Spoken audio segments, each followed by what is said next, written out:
Um pouco aí na comunidade de vocês. Eu, juntamente com a minha esposa, tá ali atrás, a Dorothy. Nós estamos casados há mais ou menos 5 anos, pouquinho mais do que 5 anos já.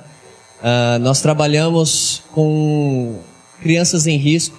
Nós começamos nosso trabalho missionário lá em Belo Horizonte, com meninas adolescentes grávidas, junto com a Jocum, lá de Belo Horizonte. E ficamos lá por uns 2 anos e pouquinho. Agora já faz uns 3 anos que a gente voltou para São Paulo, porque eu sou aqui de São Paulo. E a gente trabalha numa organização chamada ABA, que também tem essa ideia de trabalhar com crianças em risco, crianças de rua. Mas hoje um dos projetos da ABA, que é o projeto no qual a gente trabalha, é um centro comunitário ali perto do Shopping Interlagos. A gente atende aproximadamente 90 crianças, divididas em 2 turnos, de manhã e de tarde, fazendo estudo bíblico, fazendo artesanato, brincando e dando para elas a oportunidade de viver uma vida um pouquinho diferente da realidade delas dentro da comunidade, dentro da favela. Então, acho que dá para vocês saberem mais ou menos quem a gente é por isso, mas assim, só para vocês saberem algo interessante talvez. Eu gosto muito de livros, eu sou meio ficcionado por livros de teologia, e a Dorothy adora plantas, flores e artesanato. Então, para vocês saberem um pouquinho dos nossos gostos aí. Então vamos lá, vamos para a palavra, que é bom, né? Abrir a Bíblia, Salmo 85.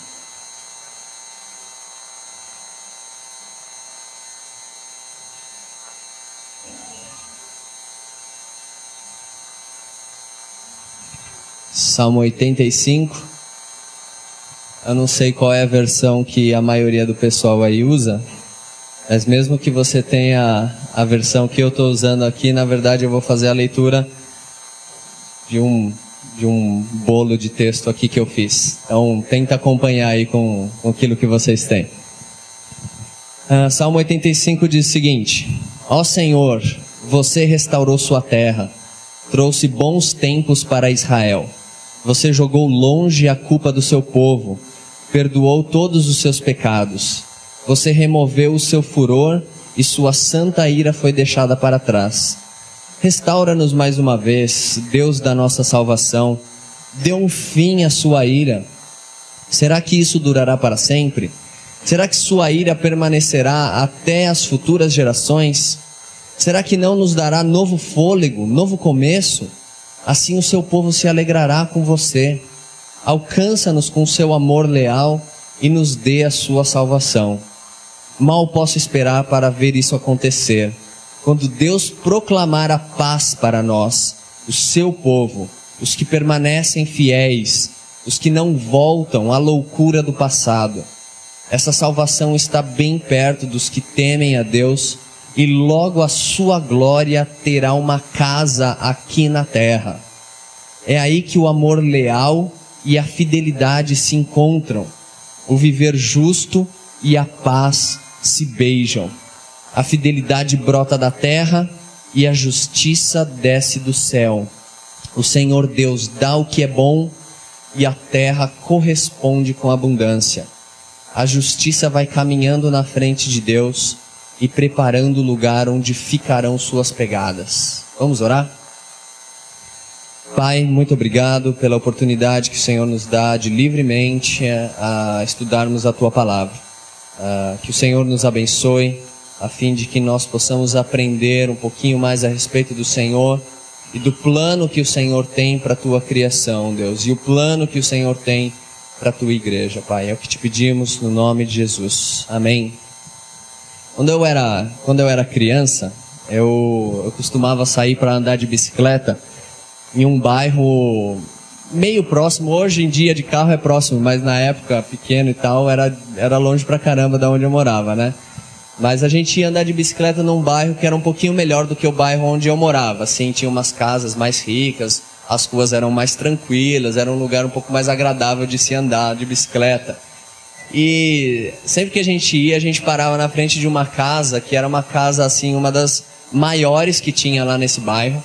Só que era uma casa abandonada. Ela tinha toda aquela característica de mansão e tal, mas era uma casa abandonada. E aí rolavam uns boatos de que essa casa era mal assombrada. Tipo, tinha gente até que falava que o Zé do Caixão tinha morado lá. E aí a molecada, naquela curiosidade, pulava o muro, entrava na casa e aí voltava e falava: pô, tem uma piscina no formato de um caixão lá dentro e tal. Eu não sei se isso é verdade, eu nunca tive coragem de entrar lá pra ver como é que era o negócio. Mas, assim, depois desse tempo que eu ia andar de bicicleta lá e tal, depois de uns 4 anos mais ou menos dessa época, meus pais mudaram para esse bairro, não para essa casa, ainda bem. Mas eles mudaram para esse bairro e, assim, por incrível que pareça, 4 anos depois a casa continuava abandonada, meio que do mesmo jeito que estava 4 anos atrás. E aí, hoje em dia, meus pais continuam morando lá, eu ainda vou lá, 20 anos mais ou menos, desde esse tempo dos boatos do Zé do Caixão.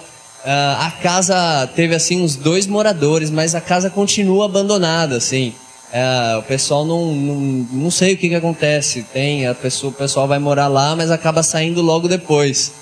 E é um tanto estranho, assim, perceber como que um lugar feito para as pessoas morarem, um lugar num bairro bom e tal, acaba não servindo para aquilo para o qual ela foi feita. E assim, eu não vou falar sobre a assombração e nem sobre o Zé do Caixão, tá? Mas assim, acho essa ideia de uma casa abandonada por tanto tempo e uma casa onde as pessoas não conseguem fazer o seu lar nesse lugar, assim, essa imagem é bastante interessante para o pano de fundo desse salmo que a gente está vendo aqui. A ideia é o seguinte: esse salmo ele foi escrito pelo pessoal lá de Judá, depois que eles voltaram do exílio, o exílio que começou na época do Império Babilônico e se estendeu até o Império Persa. Aí o pessoal, na época do Império Persa, voltou para Jerusalém. E aí quando eles voltam e estabelecem ali o lugar deles. A coisa parece que está caminhando de um jeito bem legal, interessante. Parece que o pessoal já pagou assim os pecados e agora pode começar a vida de novo e tal. E assim, depois de um tempo bastante destrutivo, onde não só o povo teve que sair da terra, mas o próprio templo, o lugar onde o pessoal dizia que Deus morava lá, Deus habitava, a glória de Deus estava lá, o templo foi totalmente destruído. E aí, nessa época do Império Persa, o pessoal começa a voltar e, mais legal que isso ainda, o imperador persa passa lá uma lei de que eles podem reconstruir o templo. Então a coisa caminha assim para um desfecho bem interessante. Só que ainda que pareça que tudo ia dar certo, as coisas não vão do jeito que eles pensavam que iam acontecer. O que acontece é o seguinte: apesar deles receberem a grande bênção de Deus de poder voltar para a terra, de poder voltar para esse lugar e reconstruir o templo, reconstruir os muros, o pior para eles não era isso exatamente. O que acontece é que eles, assim, de forma bem objetiva, eles continuavam debaixo da autoridade do Império Persa. O que isso quer dizer? Isso quer dizer que a terra não era deles, a terra era deles e do imperador. Aquilo que eles produziam não era deles, era deles e era do imperador. Assim, para resumir a coisa, a vida deles mesmo não era deles, era deles e era do imperador. Neemias 9, 36 e 37, assim descreve a situação, para vocês não pensarem que eu estou falando da minha cabeça, mas Neemias 9...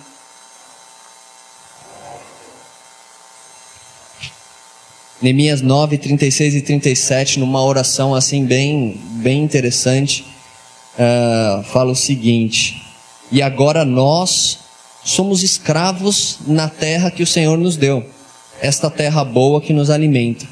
Aquilo que a terra produz vai para os reis que puseste para nos fazer sofrer por causa dos nossos pecados.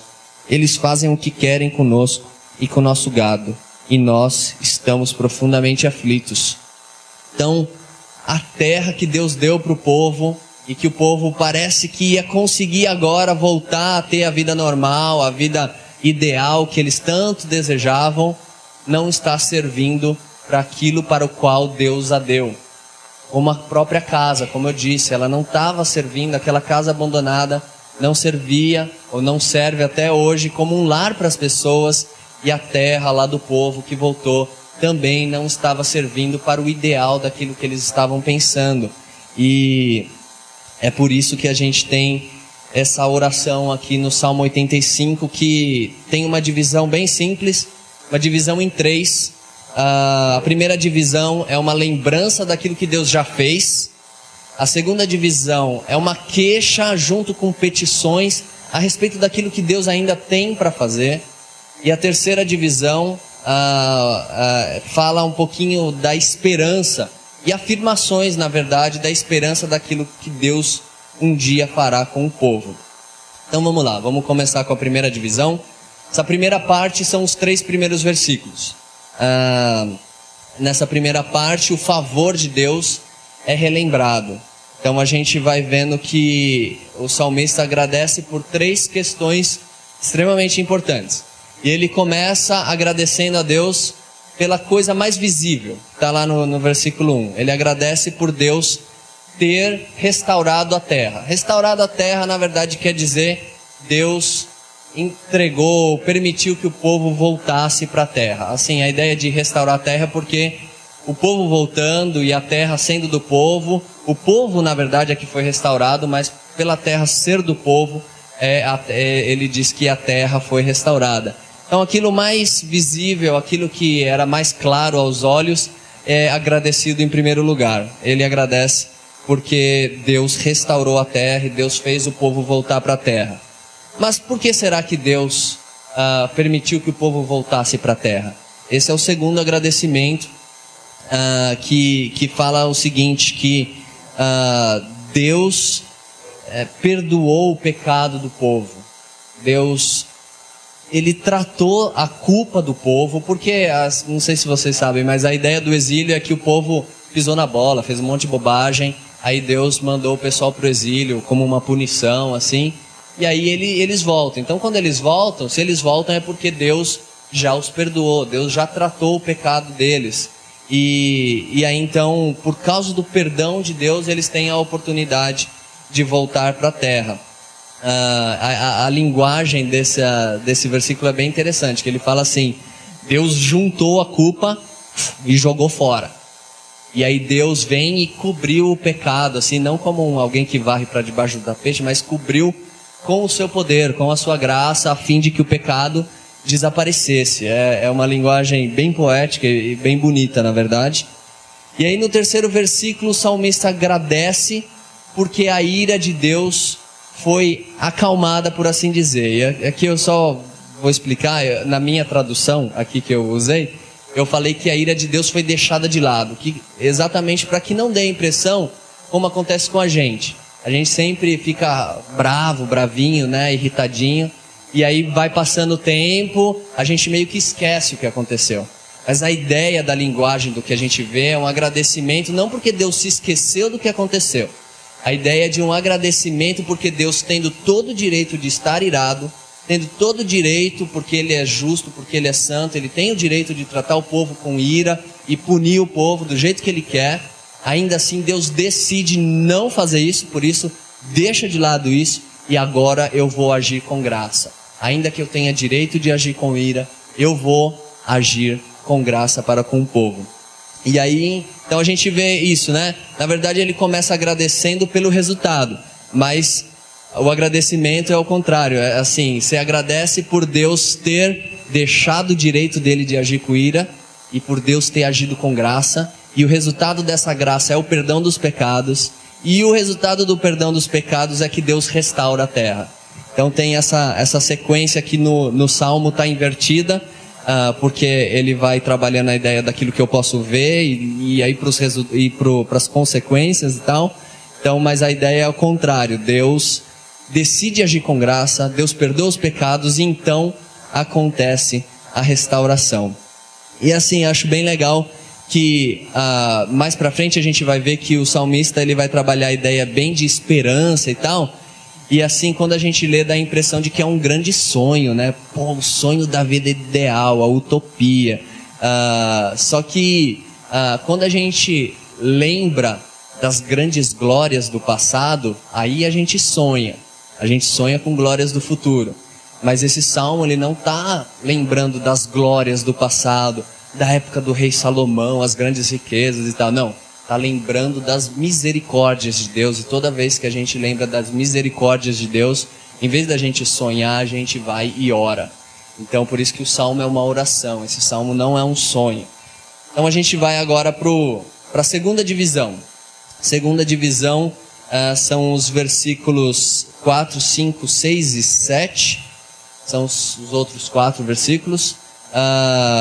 E fala sobre a queixa e a petição. Esse pedido, ele tem tudo a ver com os agradecimentos que vem nos 3 primeiros versículos. Ele tem a ver com a graça de Deus, a ação de Deus graciosa. Ele tem a ver com o perdão dos pecados. E ele tem a ver com a restauração. Eu disse no início assim a respeito de Deus deixar a ira de lado e tal, e que o povo, os pecados foram perdoados e houve a restauração da terra.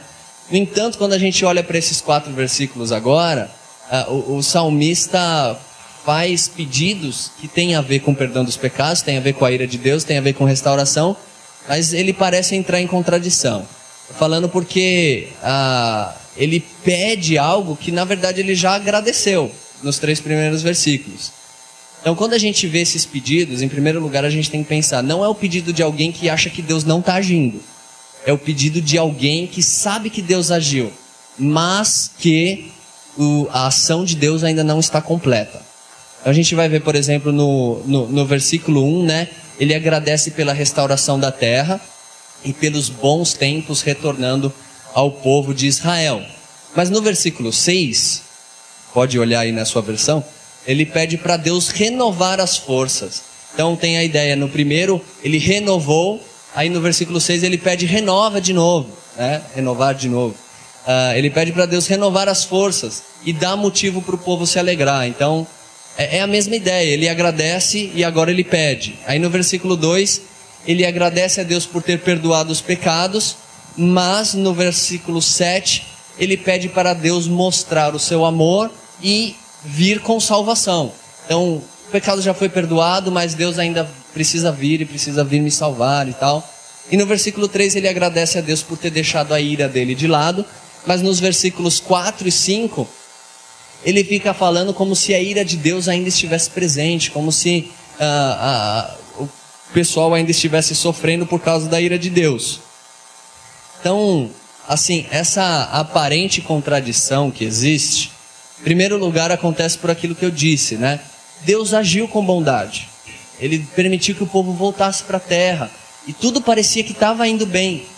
Mas aí, alguma coisa aconteceu e as coisas não caminharam como deveriam caminhar. Então, você agradece por aquilo que Deus já fez, mas tem muita coisa ainda para Deus fazer, por isso que tem esses pedidos. E também acho que quando a gente olha para o nosso momento, assim, e tal, atual, acho que também não é uma questão de contradição. Quando a gente olha, por exemplo, para as nossas vidas individuais, assim, a questão, acredito que a maioria dos que estão aqui são convertidos, e senão você vai conseguir entender o que eu estou dizendo, mas como que pessoas convertidas, Deus já lidou com os nossos pecados em Jesus Cristo. Deus agiu sobre nós com graça, perdoou os nossos pecados, restaurou as nossas vidas por meio do seu Espírito Santo. Mas duvido que alguém aqui possa dizer que não há mais nada que Deus precise fazer na sua vida. Acho que ninguém consegue falar isso. Eu tenho certeza que qualquer homem aqui, talvez até as mulheres que já viram um jogo de futebol entre crentes, sabe que ainda precisa acontecer muita coisa na vida das pessoas para que elas estejam de um jeito assim adequado, do jeito que Deus quer, sabe? Então, a gente, olhando para as nossas próprias vidas, tem muitos motivos para a gente agradecer a Deus. Deus já agiu com graça, Deus já nos perdoou os pecados, Deus já nos restaurou, mas a coisa ainda não está completa. Essa é a questão, a palavra-chave aqui é a completa. Então, a gente tem ainda muitos motivos para pedir a Deus ainda. E não só assim com relação a nós como indivíduos, mas quando a gente olha para a nossa realidade mais ampla, e aqui eu fiz assim essa aplicação, por assim dizer, no sentido individual, mas no sentido comunitário, porque o próprio Salmo ele não está falando sobre questões individuais, o Salmo está falando sobre a comunidade. E aí quando a gente, por exemplo, olha para o Novo Testamento, por exemplo, a gente percebe que Deus agiu com graça para com o mundo, Deus lidou com o pecado do mundo e Deus iniciou uma obra de restauração de toda a criação, de todo o mundo. E assim, quando a gente olha no Novo Testamento essa ideia de restauração, ela tem toda a ideia do reino de Deus. E as parábolas do reino de Deus, quando a gente olha lá nos evangelhos, a principal característica dessas parábolas, e que é apresentado como a característica do reino de Deus, é que ele se desenvolve. Por isso que tem lá a semente, a planta de mostarda, né, que ela vai crescendo e tal. Então, por exemplo, lá em Lucas 11:20, Jesus diz o seguinte: se eu expulso os demônios pelo poder de Deus, certamente já chegou o reino de Deus até vocês. Essa ideia de que a restauração já começou é muito forte na própria ideia do reino de Deus. Então não dá para a gente virar e falar, não, Deus não fez nada ainda com relação à restauração. Não, Deus já está fazendo. Mas duvido que alguém aqui possa pegar o carro e andar até em casa e, prestando atenção no que vê aí fora, possa dizer, não, Deus agiu com graça, Deus lidou com o pecado, Deus já começou a restauração, então não há mais nada para que a gente possa pedir a Deus. Não, tá cheio de injustiça, tá cheio de violência, tá cheio de ganância, e tem muita coisa nesse mundo ainda que precisa ser feita. Então, assim, Deus fez algo, mas Deus ainda precisa completar aquilo que Ele começou a fazer. Mas e aí, como que a gente fica?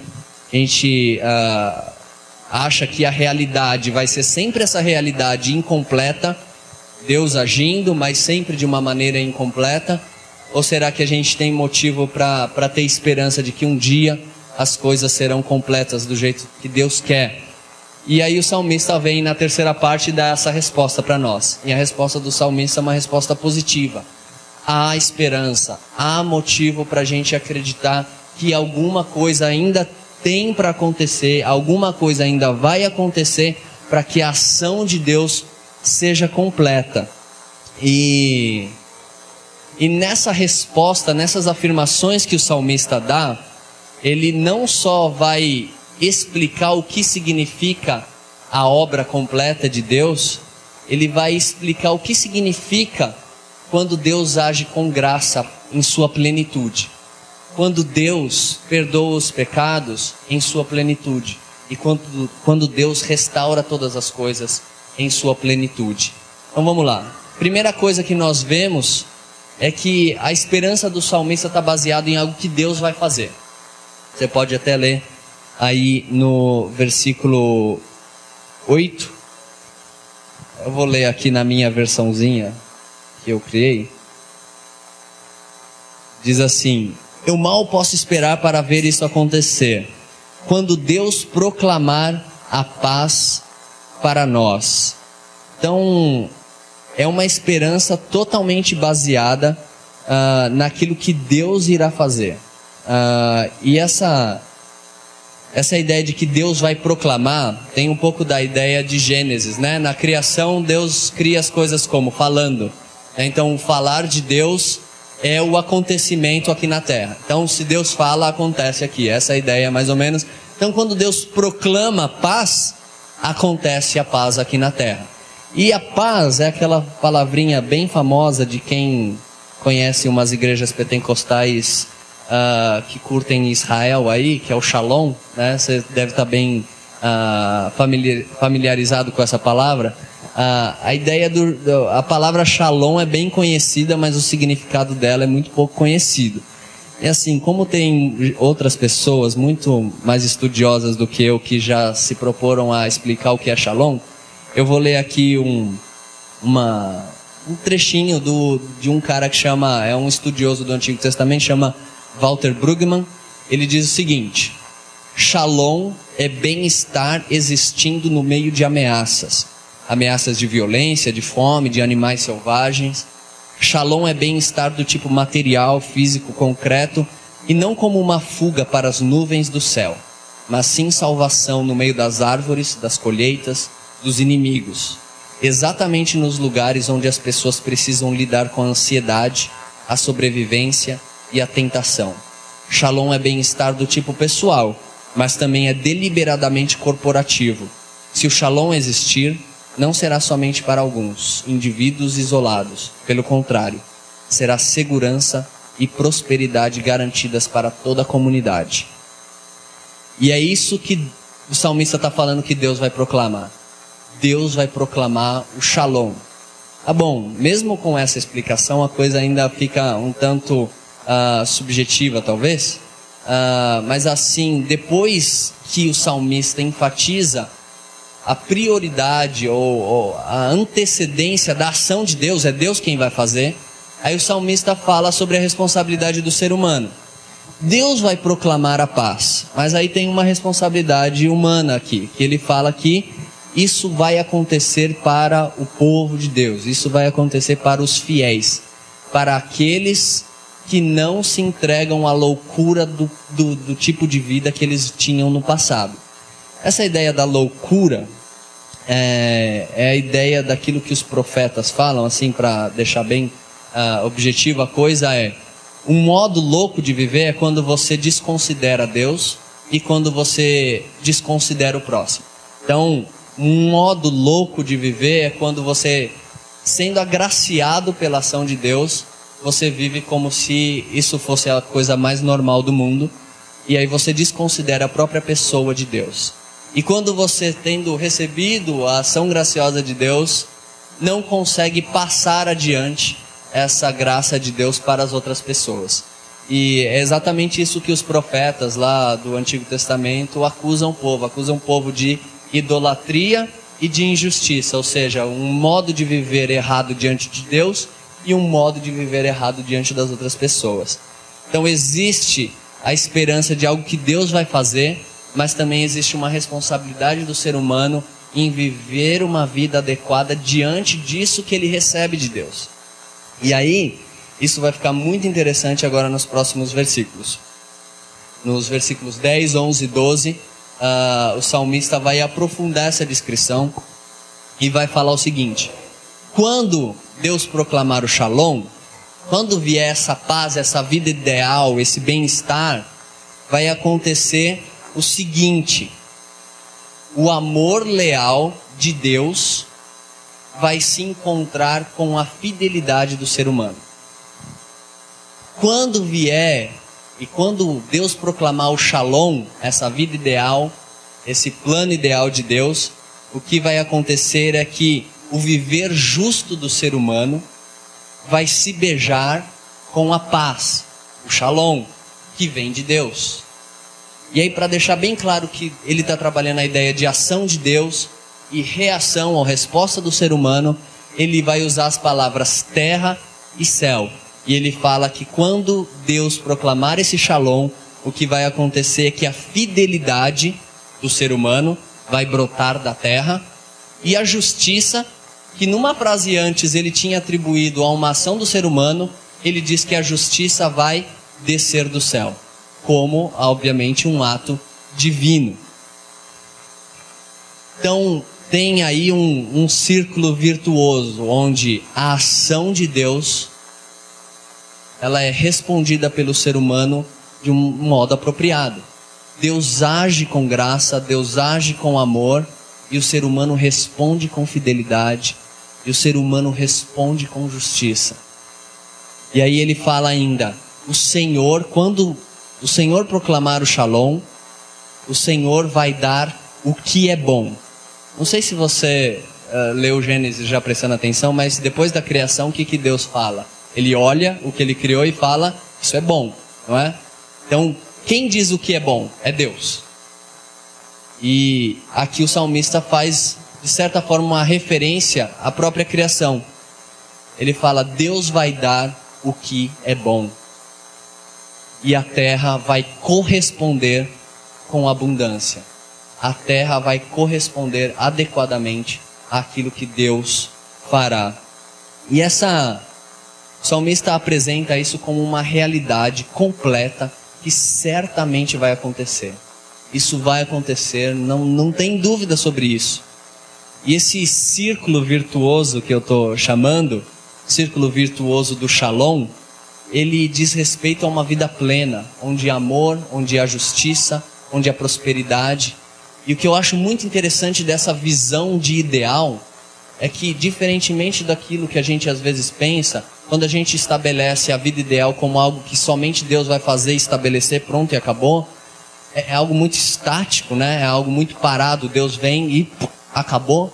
Não, essa visão do salmista é a ideia de movimento, de dinâmica, onde aquilo que Deus faz, a gente responde, e é isso que vai formar uma criação totalmente restaurada. É isso que vai formar um lugar adequado para que a gente possa viver junto com Deus. E é nesse círculo virtuoso, nesse movimento, nessa dinâmica, é que a vida se torna exatamente a vida que Deus planejou para o ser humano. E eu falo, aquilo que Deus planejou, eu já mencionei a ideia de Gênesis 1, né, de que quando Deus cria, Ele falava o que é bom, e o salmista fala, Deus vai dar o que é bom. Mas tem outra citação bem explícita, fazendo menção a Gênesis nesse salmo, porque ele fala sobre o caminhar de Deus, e eu vou chegar lá, mas só explicar assim, o Jardim do Éden, você pensando se era um lugar real ou não, se foi um lugar histórico ou não dá para negar o fato de que o Jardim do Éden é o lugar ideal, seja ele histórico ou não, eu acredito que é histórico, mas é o lugar ideal, o lugar onde a vida é como ela deveria ser. Então, em Gênesis, o Jardim do Éden é apresentado como o plano perfeito de Deus. E aí, então por isso que eu estou falando que esse círculo virtuoso de ação e reação, esse movimento e essa dinâmica que cria a restauração da criação, ele tem a ver com o plano de Deus, até porque o salmista fala lá no versículo 13, ele fala, a justiça irá caminhar na frente de Deus e preparar um caminho onde Deus irá pisar. E lá em Gênesis 3:8, um pouquinho antes, na verdade depois da queda, fala que o homem ouviu Deus caminhando no jardim. Então essa ideia de que Deus caminha em um lugar, passa a ideia de que Deus está ali, de que Deus habita naquele lugar. No caso do Jardim do Éden, é exatamente isso. O Jardim do Éden é o lugar da habitação dos homens e o lugar da habitação de Deus. Deus vivendo junto com os homens. Então quando o salmista fala, quando o Shalom acontecer, quando Deus proclamar esse Shalom e todas essas coisas acontecerem, Deus vai pisar na terra.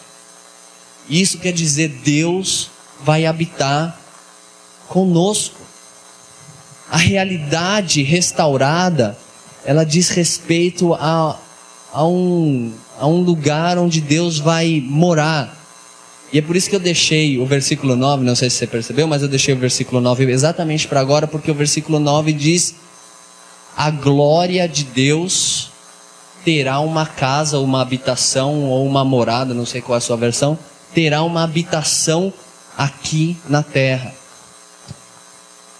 A ideia é de que a ação completa de Deus, esse círculo virtuoso do Shalom, é exatamente quando Deus vai poder habitar aqui na terra.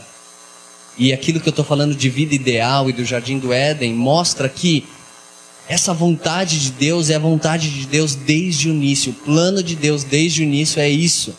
É querer fazer com que a terra seja um lugar adequado, para Ele poder morar aqui, conosco. E aí, mas a gente não é israelita, a gente não voltou para a terra de Israel, eu nem nunca fui para Israel. Será que isso que o salmista diz é esperança para a gente também? Que ele está falando da restauração da terra, e nesse salmo, terra de Israel. Só que quando a gente olha assim, com os olhos no Novo Testamento, a gente sabe que a igreja é o povo de Deus. E que a terra que o salmista está falando é a terra onde o povo de Deus mora. E se a igreja atualmente é o povo de Deus e a igreja está espalhada pelo mundo inteiro, então a terra daquilo que o salmista está falando é toda a terra. Então sim, é esperança para a gente. E aí, para concluir esse sermão, fazendo aplicações para a nossa vida, eu quero primeiro fazer a aplicação comunitária. Eu vou seguir a ordem diferente daquilo que eu fiz no começo, que eu fui individual e comunitário, agora vamos comunitário e individual. Esse aspecto comunitário da esperança que esse salmo nos traz diz muito respeito àquilo que é a missão da igreja. Eu queria fazer a aplicação nesse sentido. Qual é a missão da igreja? Em primeiro lugar, a nossa missão, ela começa com a ação de Deus. Não existe missão da igreja se não primeiro existir a ação ou a missão do próprio Deus. Segunda questão é que a nossa missão não é a nossa missão mesmo, é a missão de Deus, porque Ele foi o primeiro quem agiu. E aí quando a gente vê o texto, eu acho muito interessante que essa ideia de que a justiça vai na frente de Deus, preparando o lugar para Ele poder pisar, mostra para a gente que a nossa missão como igreja é a busca de estabelecer justiça, amor e paz nessa terra, preparando o terreno para aquilo que Deus vai fazer, ou seja, para as pisadas de Deus. E obviamente as pisadas de Deus vão deixando marcas para que a gente possa segui-las também. Então aí também tem uma ideia de círculo virtuoso. Então assim, a gente sabe que a ação é a ação de Deus. A ação anterior, a primeira ação é a ação de Deus. Só que muita gente, por conta disso, erra, achando que então a nossa missão é praticamente nada. A nossa missão é fazendo uma coisa aqui, outra coisa ali, porque no final a prerrogativa da missão de restauração de todas as coisas é de Deus. Mas o Salmo é muito interessante para dizer que o fato de Deus ter agido nos dá um fundamento para que a gente possa continuar agindo, e a nossa ação dá também espaço para que Deus venha por trás e haja depois daquilo que a gente faça. Então, a missão da igreja está nesse sentido de preparar o terreno, preparar as coisas para que Deus venha e complete a sua ação. E aí, para que Ele possa habitar aqui na terra definitivamente. E aí, por fim, essa questão individual. Eu acho que quando a gente olha para as nossas vidas e para o nosso relacionamento com Deus, você sendo convertido ou não sendo convertido, pelo menos reconhecendo algumas ações de Deus, existe uma avaliação da nossa realidade que é diferente desse círculo virtuoso do Shalom que eu estava falando. Não sei se você já leu o livro de Juízes, um livro bem estranho, na verdade, mas nesse livro existe um círculo, mas não um círculo virtuoso, existe um círculo vicioso, que é o seguinte, e eu acho que esse círculo vicioso apresentado em Juízes define muito daquilo que é as nossas vidas atualmente. Deus age com graça para com o povo desconsidera a ação de graça de Deus, vive uma vida totalmente distante de Deus. Deus fica irado, pune o povo sofre, acontece um monte de coisa ruim. Aí o povo percebe que fez algo errado, se arrepende, pede perdão a Deus, e aí Deus deixa a sua ira de lado e age com graça, e a coisa segue assim por pelo menos umas 6 ou 7 vezes no livro de Juízes. Eu não sei se você já sentiu isso na sua vida também. essa ideia de que você está meio preso num círculo vicioso, em que você recebe a graça de Deus, pô, Deus demonstra amor por você de um jeito absurdo, mas você erra, e aí você percebe que a sua vida com Deus está meio estranha, às vezes você sofre, acontece alguma coisa, aí você percebe que errou, se arrepende, pede perdão, Deus age com graça, e a coisa continua assim. O que eu acho legal é que esse círculo vicioso vai ser substituído pelo círculo virtuoso.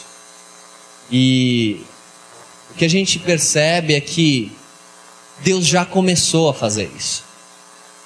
Deus mostrou o seu amor, a sua ação de graça, aquela ação de deixar o seu direito de agir com ira e com fúria contra nós. Ele deixou isso de lado e Ele revelou isso da maneira mais extrema em Jesus Cristo.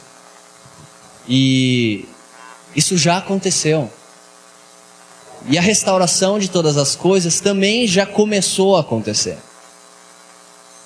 Essa expressão máxima do amor de Deus para conosco em Jesus já é apresentada como a solução, como a garantia de que a ação de Deus vai ser completa e de que esse círculo virtuoso do Shalom vai acontecer. E a gente vê que não existe restauração, ou não existe o Shalom, não existe esse círculo virtuoso do Shalom, sem antes a gente passar pela cruz. O problema é que, apesar disso já ter acontecido na vida de muitos de nós aqui, ainda que a nossa vida não seja caracterizada pelo pecado, a gente ainda acaba caindo no pecado. Então a gente ainda não vive nesse círculo virtuoso do Shalom, porque várias vezes a gente ainda não responde adequadamente ao amor de Deus demonstrado em Jesus. E o legal é que a gente pode ter certeza de que isso um dia vai acontecer. E que quando Deus proclamar isso, a gente nunca mais vai responder de um jeito errado ao amor de Deus. Ou seja, a gente nunca mais vai ofender ao próprio Deus por causa das nossas ações pecaminosas. A gente nunca mais vai ofender o amor de Deus em Jesus Cristo por causa das nossas ações pecaminosas. E mais legal, a gente nunca mais, por causa das nossas ações, vai criar empecilhos para que Deus venha fazer aquilo que Ele quer fazer, que é habitar com a gente aqui nessa terra. E o salmista fala, isso vai acontecer. Parece que não vai, parece que as coisas estão caminhando para outro lado, mas vai acontecer. E se essa é a nossa esperança, e esse é o nosso maior desejo, de ver isso acontecendo, de ver Deus habitando aqui na terra com a gente precisa viver buscando isso. A gente precisa viver buscando essa realidade nas nossas vidas, na nossa comunidade, na nossa realidade, para que assim Deus venha e crie uma casa onde a sua glória vai morar com a gente. Eu espero que essa seja a vida que a gente vai ter logo logo. Essa é a minha oração, para que Deus venha logo e proclame logo esse Shalom, para que essa vida ideal aconteça de uma vez por todas. Amém?